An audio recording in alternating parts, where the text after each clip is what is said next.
Hey, what is up, all my movie freaks out there? Welcome back to another nostalgic episode of Mike and Juju's Movie Corner, y'all. As always, I'm your host and your boy, Mike. Hello. And I'm the co-host, Juju, who's still afraid to look under my bed sometimes, man. Well, don't worry, Juju. We've already checked. There are no monsters under the Beatles table today. Thank goodness. Today, we're diving into a childhood classic that probably gave plenty of 80s kids both nightmares and weird friendship goals. That's right. We're talking about Little Monsters, y'all. It is that 1989 fantasy comedy starring Fred Savage and Howie Mandel. A movie that answers an age-old question. What if the monster under your bed just wanted to be your bro and eat junk food? Yeah, it's definitely one of those movies that hits different when you watch it as a kid versus watching it now as an adult. Oh, so different. My younger self thought it was the coolest thing ever. My adult self is like, wait, this is actually kind of disturbing. That's fun. Alright, for our new listeners, here's how our show works, guys. First, we're going to give you a spoiler-free overview for who hasn't seen the movie yet. Though honestly, this movie is over 30 years old now. So, if you haven't seen it yet, then you probably didn't grow up with cable TV in the 90s. After that, we're going to break down the plot, dig into some behind-the-scenes stuff, share some trivia, and give our hot takes. And as always, we'll end up with our famous stay or slay rating system. Alright, let's dive under the bed and see what monsters we might find, Juju. Oh! Alright, if you somehow missed this cult classic from 1989, here's what you need to know without spoiling the fun, guys. Little Monsters follows Brian Stevenson, played by Fred Savage, who was riding high from the Wonder Years fame at that time. Wendy Cooper. Alright, Brian is this 11-year-old kid who's just moved into suburban Boston with his family, and he's having some trouble adjusting to his new life. He's also constantly being blamed for things he didn't do, which seems to be a universal childhood experience. Right, I remember those days. So, Brian discovers that there is a real monster living under his little brother's bed. A blue-skinned prankster named Maurice, played by the one and only Howie Mandel. Maurice introduces Brian to a whole underground monster world that exists beneath kids' beds, where monsters come out at night to pull pranks and cause the mischief that kids get blamed for. Yeah, it's basically every kid's dream. I mean, it's a world with unlimited junk food, video games, and no parents or rules, y'all. Let's go. Let's go. But as you might expect, there's a dark side to this monster paradise. That's right. And Brian has to make some tough choices about friendship, responsibility, and growing up. Yeah, this movie really has this interesting mix of tones. It starts off as this fun adventure, but it gradually reveals a darker underbelly to the monster world. It's like if Monsters Inc.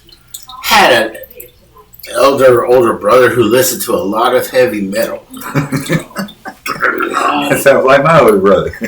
Alright, the special effects are very much of their time. Like, there's lots of practical makeup. The sets give the film a charming, tangible quality that you just don't see in modern kids' movies. There you go. And fair warning, there are some scary moments and concepts that might be a bit much for younger viewers by today's standards, even though it was as marketed as a family film. The 80s were different, y'all. And if you enjoy 80s and early 90s kids' adventure movies with a slightly darker edge, like The Goonies or Gremlins, like this is definitely in that same spiritual family. Oh man, just prepare for some dated elements and Howie Mandel in a lot of blue makeup. A lot. Alright, now we're getting into spoiler territory. And if you haven't seen Little Monsters and you want to preserve the surprise, now is the time to skip ahead about 15 minutes. Or stick around. The plot is actually more complex than you might expect for a kid's movie about monsters under the bed. All right, so the movie opens with the Stevenson family moving into their new home in suburban Boston. Now, we meet our protagonist. That's 11-year-old Brian, played by Fred Savage, and his 6-year-old brother, Eric, who is played by Ben Savage, Fred's real-life brother. We see that Brian is struggling with the move and feels isolated in his new environment. He's also constantly getting blamed for things he didn't do. In a particularly rough day, Brian gets in trouble at home, gets in a fight with the local bully, Ronnie Coleman, at school, and his parents seem to be having problems of their own. Brian's little brother Eric claims he saw a monster in his room the night before, but nobody believes him. Brian ends up having to sleep in Eric's room as part of a bet. Yeah, and that night, Brian himself witnesses weird supernatural stuff happening. And of course, the next morning, Eric and his friend mock Brian for not being able to spend the whole night in the room. Determined to prove himself, Brian doubles down with a double or nothing bet and sets up booby traps and leaves Doritos as bait to catch whatever's causing the trouble. Like, who doesn't love Doritos? Right? Now, this leads to his successful capture of Maurice, a blue-skinned monster played by Howie Mandel, who's really been causing mischief in the house. After initial fear wears off, Brian discovers that he and Maurice actually have a lot in common. They both love pranks, junk food, and video games. Yeah, and Maurice shows Brian that there's a whole world under the bed. A monster universe that can be accessed through the space under any kid's bed. I mean, it's basically a kid's paradise, but with junk food and video games and everything else you could want. Oh, yeah. And there's a catch. Maurice explains that the monsters can only come out at night, and sunlight causes them to disintegrate into piles of clothes. Yes.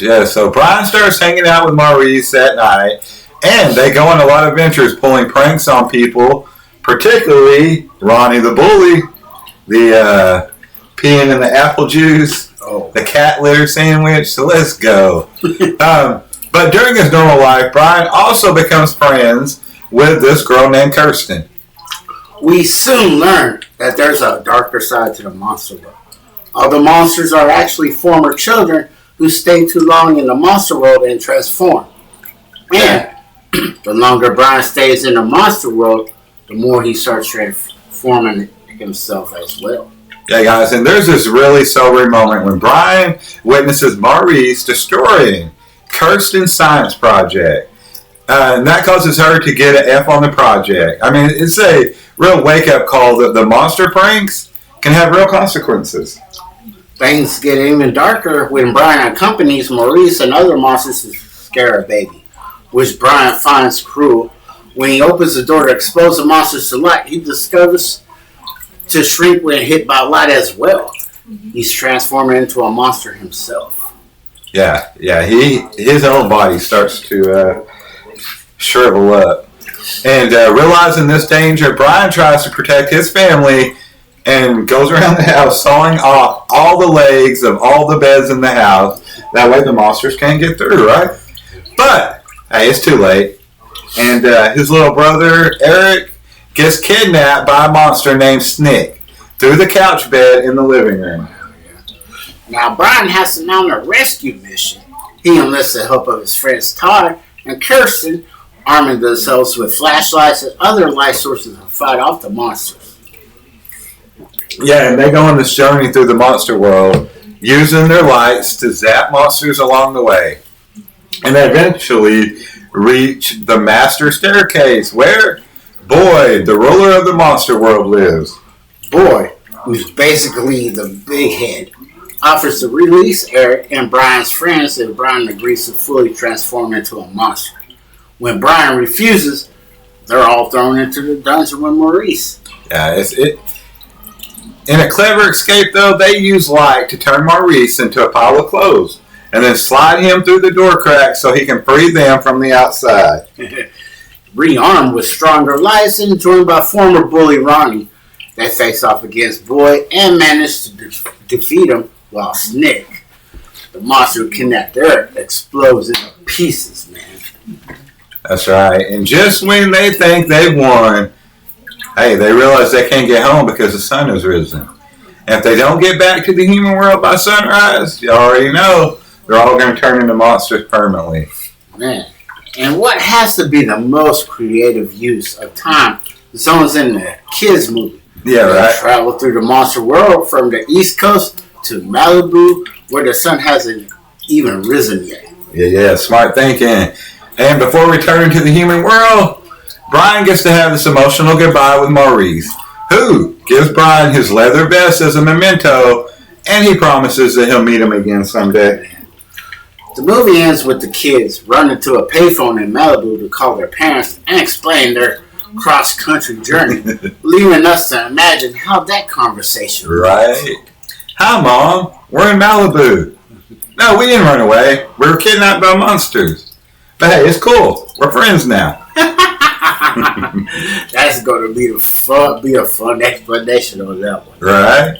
All right, y'all. But let's get into some of the cool behind-the-scenes stuff about Little Monsters. This movie was directed by Richard Allen Greenberg, who was primarily known as a title sequence designer before this. In fact, this was his first and only feature film as a director. Yeah, and the screenplay was written by Terry Rossio and Ted Elliott, who would later go on to write huge films like Aladdin, Shrek, and Pirates of the Caribbean. So these guys went from writing about monsters under the bed to Captain Jack Sparrow. Exactly. That's quite a career trajectory. Hey, the film was produced by Vestron Pictures, which was mainly known for releasing direct-to-video films, particularly horror movies and other B-rated movies. Little Monsters was one of their attempts to break into the family film market, which didn't quite pan out as they hoped. Yeah, the film was filmed in North Carolina, and the special effects were done by the Chiodo brothers, who were known for their works on films like Critters, and later would work on Team America World Police. The monster makeup for Howie Mandel reportedly took around 4 hours to apply each day, which is a lot of time in a makeup chair, especially for someone who's known to have serious OCD and germophobia. Yeah, that's dedication to the craft. And, come on, all that blue makeup had to be removed at the end of each day on top of those 4 hours putting it on. The film was released in August of 1989, and unfortunately, it was a box office disappointment. Yeah, and the critics weren't kind to it at all either. Making only about $13.6 million. That's crazy. I think Roger Ebert gave it just 2 stars, y'all. And he kind of criticized this dark tone and what he saw as mean-spirited humor back then. But like many films of this era, it found a second life on cable TV and home video, where kids like us discovered it and turned it into a cult classic. That's right. And I mean, Brett Savage was at the height of his child actor career at this point, y'all. He had starred in Wonder Years, which had premiered just a year earlier. And his real-life younger brother, Ben, who plays his brother in the movie, would later go on to star in Boy Meets World. That's right.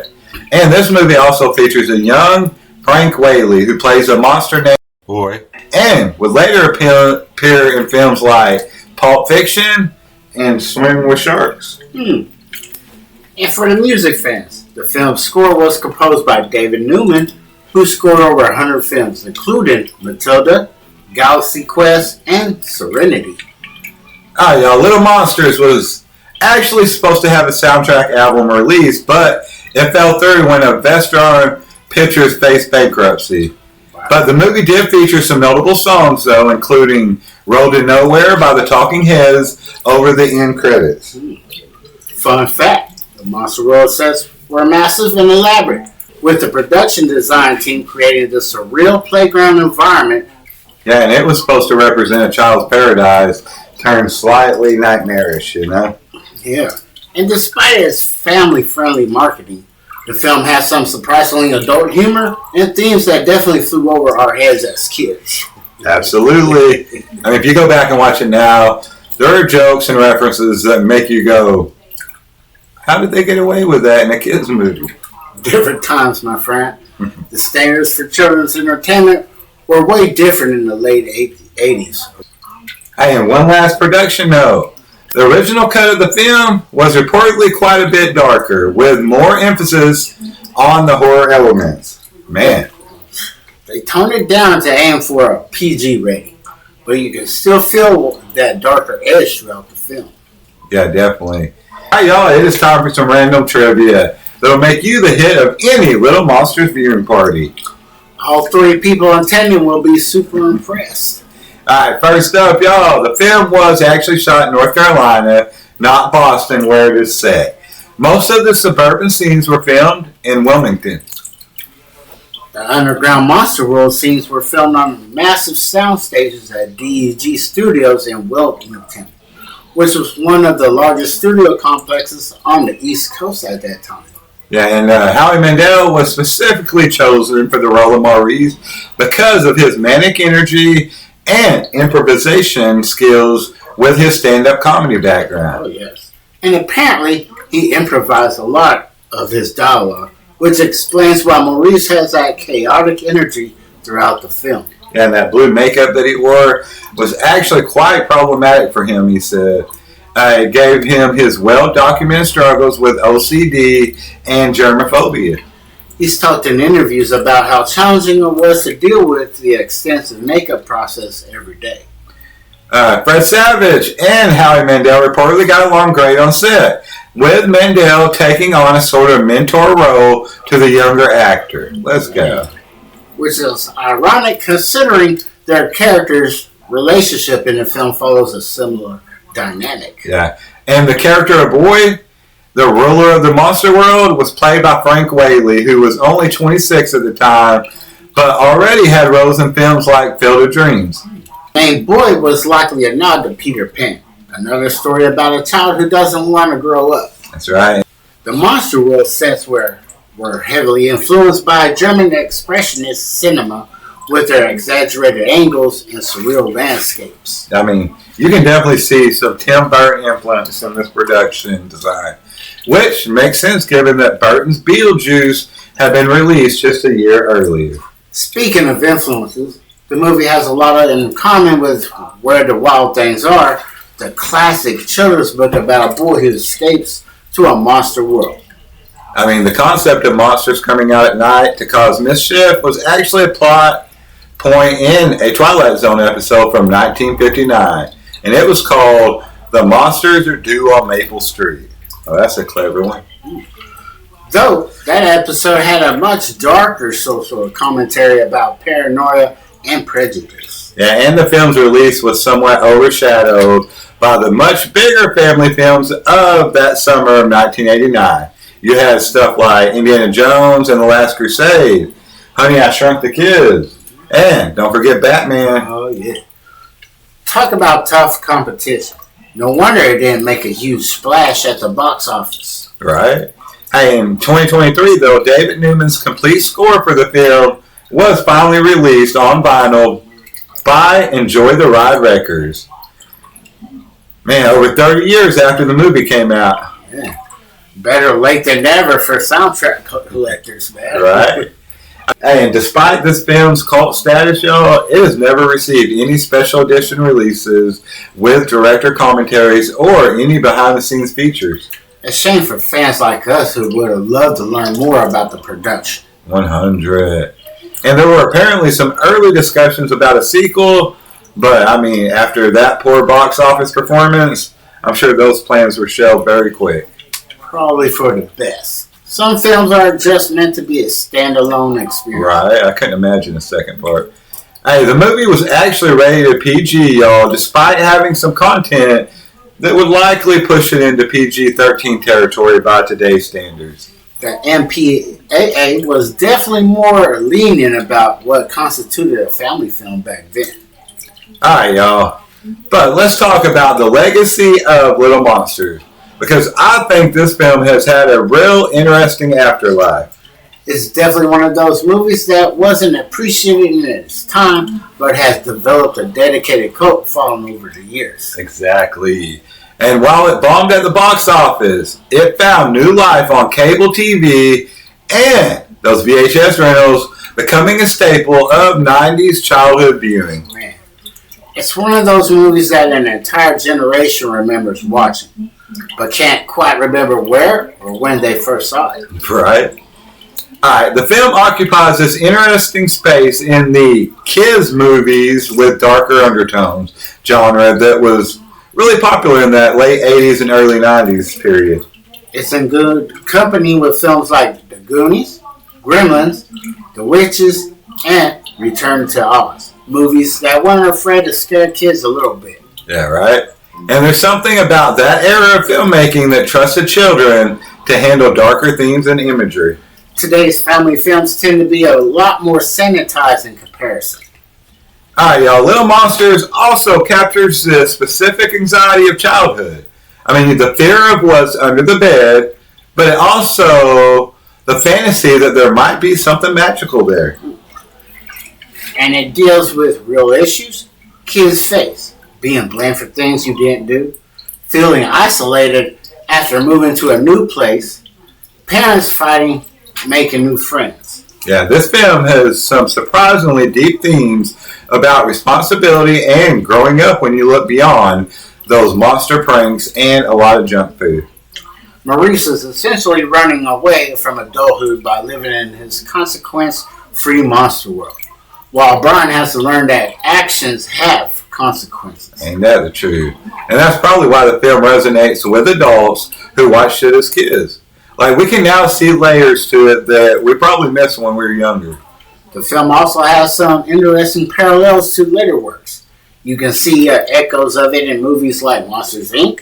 and even in the recent Barbie movie with its themes of choosing a real world with all its problems over a seemingly perfect fantasy world. That's a good way to look at it. Alright, y'all. In terms of its reputation, I mean, it's really interesting how Little Monsters has been reapprised over the years. I mean, what we dismissed as a messy kids film in 1989 is now appreciated for its unique tone and incredible practical effects. It's one of those films that couldn't be made today, at least not in the same way. The mix of childlike wonder, genuine scares, and slightly inappropriate humor is very much of its time. Yeah, and the performances have also aged well. Like, Fred Savage brings a real authenticity to Brian that grounds all the fantastical elements, you know? And Howie Mandel's manic energy as Maurice is perfectly calibrated.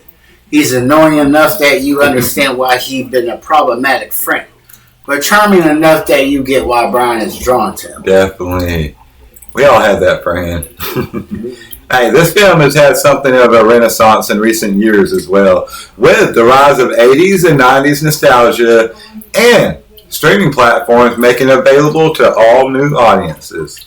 It's found a second, or maybe third life as people revisit these childhood favorites and share them with their own kids. That's right. And what's interesting is how many adults now will watch it and say, wow, this is way darker than I remember. That's a mark of a good children's film, though. It grows with you and reveals new layers when you revisit it at different ages. That's right. Little Monsters might not have the cultural footprint of something like The Goonies, y'all, or E.T., but hey, for a certain generation, it's just as important of a touchstone. And its themes about the loss of innocence and the challenges of growing up are actually pretty timeless. Hey, plus, it's really hard to deny the appeal of a world where you can eat all the junk food you want without any consequences. I mean, at least until you turn blue, right? Life goals, honestly. Alright, y'all, let's get into our personal takes on Little Monsters.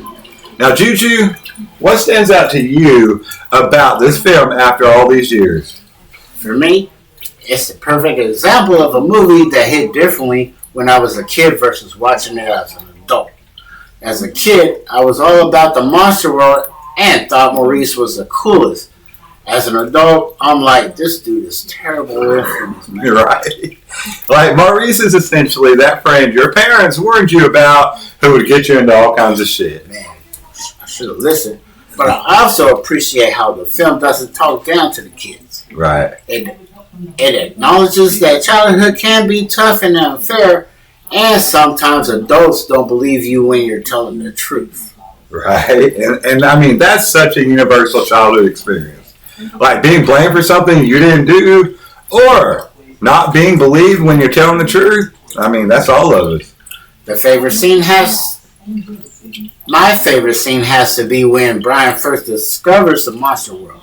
The set design is just so imaginative. Right. All those staircases leading to different beds, the weird carnival-like atmosphere. It's like a child's drawing come to life. I mean, for me, I really love the practical effects and makeup. Like the blue monster design from Maurice, iconic. And there's something so tangible about the monster world that CGI just can't replicate, y'all. Yeah. If I had to critique anything, it's that the tone is wildly inconsistent. One minute it's a fun adventure. The next, it's borderline horror with the kids being kidnapped. Right? It does have a quick downfall. And it definitely suffers from tonal whiplash. I mean, the third act gets pretty dark from what was marketed as a family comedy. The pacing is also a bit off. The first half is this fun monster buddy movie, and then suddenly we're in this rescue mission with much higher stakes. Yeah, it almost feels like two different screenplays got smushed together.